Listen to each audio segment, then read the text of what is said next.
Sudah 2 hari Amerika Serikat menghentikan serangan udara ke Iran. Media Amerika Serikat melaporkan bahwa serangan dihentikan karena stok amunisi menipis, meski informasi itu akhirnya dibantah.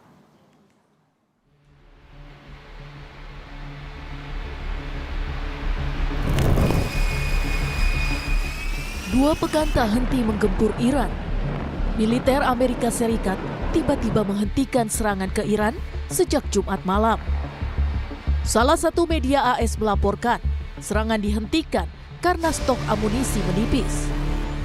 Namun dugaan itu dibantah Duta Besar AS untuk PBB, Mike Waltz. Menurut Mike, serangan dihentikan karena Presiden AS Donald Trump ingin memberi ruang perundingan Iran dan Oman membahas Selat Hormuz. Surprise you, the New York Times is off base. As the president said, we are locked and loaded. Even more assets are going into theater. But he's giving talk some space. He's giving it a little bit of room. We've had both Oman and Iran and a number of our other negotiators engaged at every level, from the most senior levels all the way down to the technical level over the past few weeks and particularly in the past few days. Sementara itu, juru bicara militer Iran bilang, setelah AS menghentikan serangan, Iran juga menghentikan balasan. و اجازه ندیم امریکایی‌ها همچنان به نقض عهد خودشون ادامه بدن و تلاش کردیم امریکا رو سر خط بیاریم و تمکین کنه از مفاد تفاهمنامه. تا 2 شب قبل این حملات ادامه داشت، ولی در 2 شب اخیر امریکایی‌ها حملات خودشون رو متوقف کردن و از اونجایی که ما هم اساساً همونطور که عرض کردم راهبردمون تلافی جویانه بوده، عملیات‌های تلافی جویانه رو متوقف. Di balik keputusan Trump hentikan serangan ke Iran, Ketua Kepala Staf Gabungan Dan Kane memperingatkan resiko operasi berskala besar bisa menghabiskan persediaan rudal pencegat milik Komando Pusat Amerika Serikat. AS telah menembakkan lebih dari 1.200 rudal pencegat Patriot yang masing-masing berharga $4 juta AS.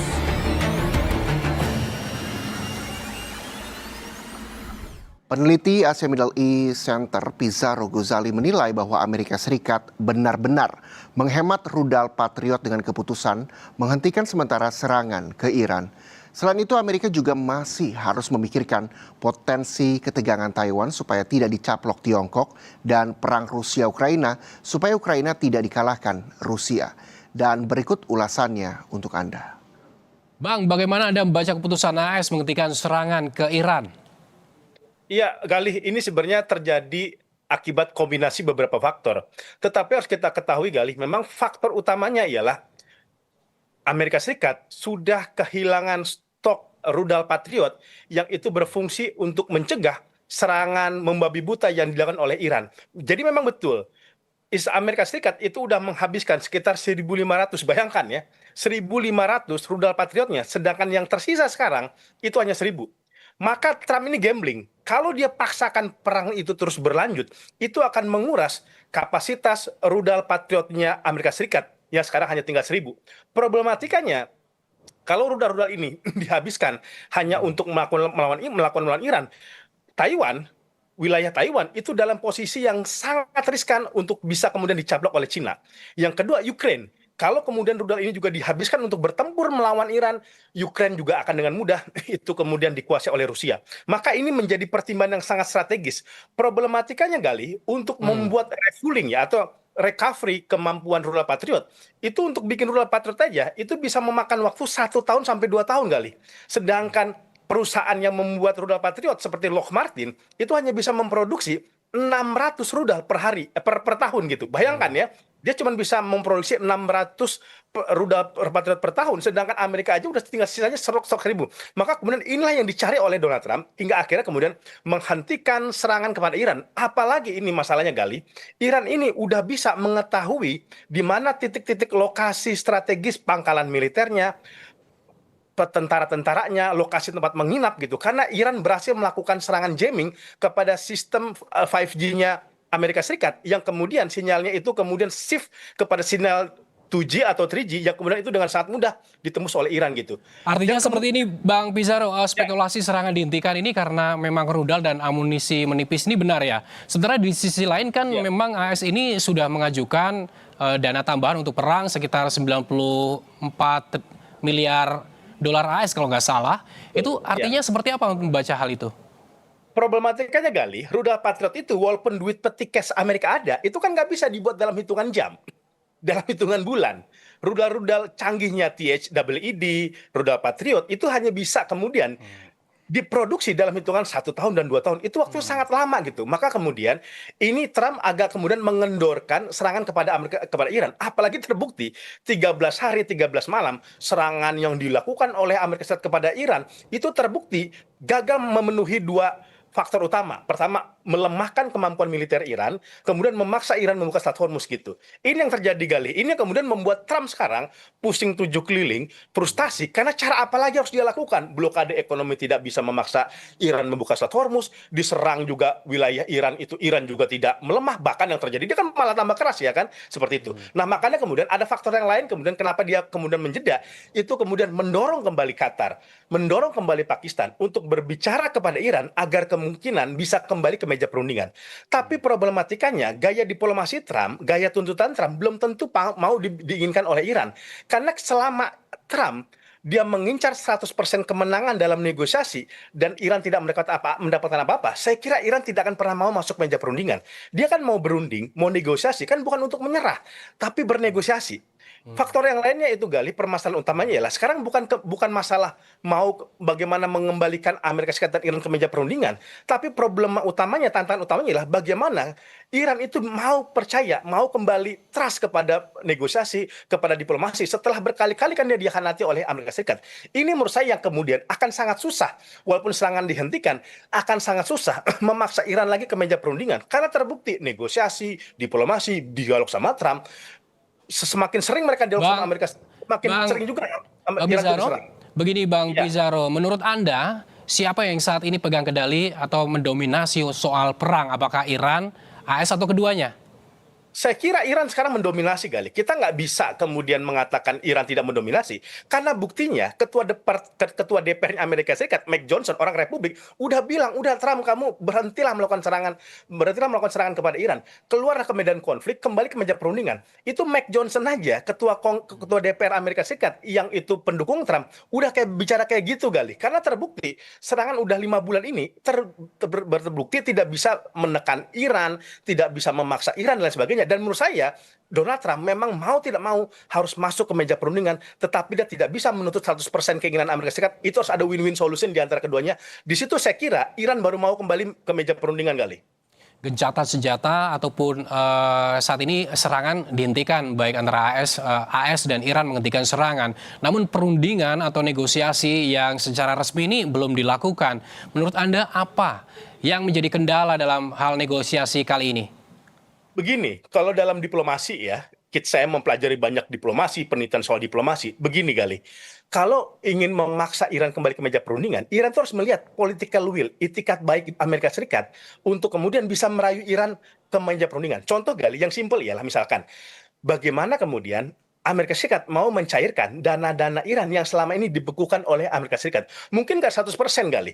Mungkin dicicil aja kasih DP 20% down payment-nya atau 10%. Kan Iran melihat, oh ini ada itikat baik dari Amerika Serikat mau masuk ke meja perundingan. Buktinya dana-dana yang saya dibekukan itu dicairkan. Tapi tanpa ada jaminan, tanpa ada konsensi yang positif bagi Iran, sulit kalau cuma retorika, kalau cuma bujukan diplomatik tanpa ada tindakan yang sangat konkret. Yang kedua misalkan Amerika Serikat itu kemudian mencoba mencabut kembali blokade yang dilakukan oleh mereka kepada Iran. Selama Hormuz masih diblokade oleh Amerika Serikat, apalagi dilakukan serangan. Selama itu pula menurut saya itu tidak akan terjadi diplomasi. Kalaupun ada, itu yang kayak seperti terjadi sekarang Gali. Diplomasi, negosiasi ada kesepakatan, tapi saat itu dilanggar juga gitu. Menurut saya ini yang bisa dipakai Amerika Serikat untuk membawa Iran kembali ke meja perundingan. Ada konsesi yang diberikan kepada Iran agar membuat mereka yakin bahwa memang ada jalan damai ketika mereka berdiplomasi dengan Donald Trump. Selanjutnya, saudara, meski Amerika Serikat kembali membuka peluang perundingan damai, pola negosiasi yang disusul ancaman maupun serangan dinilai membuat Iran semakin kehilangan kepercayaan terhadap proses diplomasi. Iran disebut tetap membuka ruang dialog, namun sekaligus memperkuat kesiapan militernya untuk mengantisipasi potensi serangan baru. Sementara itu, opsi operasi udara Amerika Serikat dinilai masih menjadi ancaman yang paling nyata. Dan berikut analisis senior Indo-Pacific Strategic Intelligence, Fauzia Cempaka Timur, dan pengamat militer Center for Intermastic and Diplomatic Engagement, Anton Aliapas. Statement yang mungkin kita bisa ambil dari salah satu speaker dari Kementerian Luar Negeri Iran menyatakan bahwa sebenarnya Iran selama ini bukanlah pihak yang tidak ingin bernegosiasi gitu. Namun negosiasi yang dimaksud Iran adalah tentu juga sudah lelah selama ini juga dalam tanda kutip dikhianati begitu ya oleh Amerika Serikat, karena ketika negosiasi diserang. Nah, tentu ini akan membuat Iran justru mempertahankan posisinya dan justru meningkatkan kekuatannya juga, dan tidak hanya mempercayai statement-statement negosiasi yang disampaikan. Satu statement yang cukup menarik dari Arabci ketika diinterview oleh salah satu media internasional adalah bahwa berbeda ketika Iran bersiap-siap bernegosiasi, duduk di meja negosiasi, namun di saat yang sama mereka juga siap untuk dibom negaranya. Jadi ini adalah statement yang sangat kuat menurut saya, yang menunjukkan bagaimana arm atau persenjataan dan kekuatan militer gitu ya, ini sudah dipersiapkan juga oleh Iran ketika dia bernegosiasi, Mas Bre. Oke, baik. Saya ke Mas Anton kembali. Mas Anton, jika kita melihat untuk Amerika Serikat dan juga Iran ini, tadi sempat ada ancaman yang dikeluarkan soal bakal lebih besar daripada Epic Fury gitu. Apakah kemungkinan bakal terjadi, dan apakah misalnya Amerika Serikat membuka opsi untuk bisa menyerang lewat darat? Kalau misalnya sejauh ini kalau penerbangan lewat darat belum terlihat. Tapi kalau misalnya lewat udara udah jelas, karena bagaimana misalnya sudah terjadi peningkatan sorti untuk pesawat ya, pesawat tanker untuk dalam konteks air fueling gitu, itu yang masuk ke misalnya ke Israel gitu. Jadi kalau untuk potensi adanya serangan yang dari jarak jauh maupun juga dari udara itu tetap terbuka gitu. Ini dilihat dari bagaimana ada kesiapan dari armada udara itu satu. Kalau misal dari armada darat sih sejauh ini belum, karena dugaannya adalah bagaimana kemudian misalnya Amerika Serikat mempersenjatai Kurdi di bagian Irak untuk melakukan pemberontakan misalnya. Jadi dia menggunakan proksi gitu. Itu yang sejauh ini bisa dilihat. Tapi juga harus dilihat Mas Bre tadi, kalau misalnya terkait dari pertanyaan Mas Bre kepada Mbak Fauzia, ketika Iran memang selalu menyatakan demikian, tapi kita harus melihat bagaimana gesturnya Iran ini kan juga secara aktif gitu ya, secara aktif kayak tadi mendatangi Islamabad, Menteri Dalam Negerinya, lalu juga Arabci juga bertemu. Itu artinya apa? Memang para pihak yang bertikai itu sama-sama juga gencar melakukan backdoor diplomasi. Bagaimana mereka mencoba membuka semua potensi agar apa? Agar minimal terjadinya gencatan senjata gitu ya. Jadi gencatan senjata. Jadi mereka ada rehat dulu sejenak. Jadi mungkin tidak bicara bahwa nanti akan bisa dilanjutkan atau tidak dilanjutkan gitu, tapi minimal ada jeda, ada pause dari serangan ini. Ini yang saya lihat bahwa para pihak menggunakan mediator untuk saling bertukar pandangan. Walaupun sejauh ini misalnya masih terlihat belum punya indikasi bahwa ini akan bergerak menuju yang lebih baik, Mas Bre. Oke, baik. Nah, ini saya mau tanyakan juga ke Mbak Cempaka. Mbak Cempaka, jika kemudian opsi yang dipilih Amerika Serikat saat ini selain bernegosiasi di belakang, kita tidak tahu seperti apa berjalannya, tapi juga ada serangan-serangan. Walaupun Jumat Sabtu ini, kalau menurut Mbak Cempaka tadi tidak ada gitu ya, kita belum melihat adanya serangan. Anda melihatnya, cara-cara yang digunakan Amerika Serikat. Dan saudara, usai sudah breaking news siang hari ini, saya Muhammad Syareza pamit undur diri. Terima kasih. Sampai jumpa.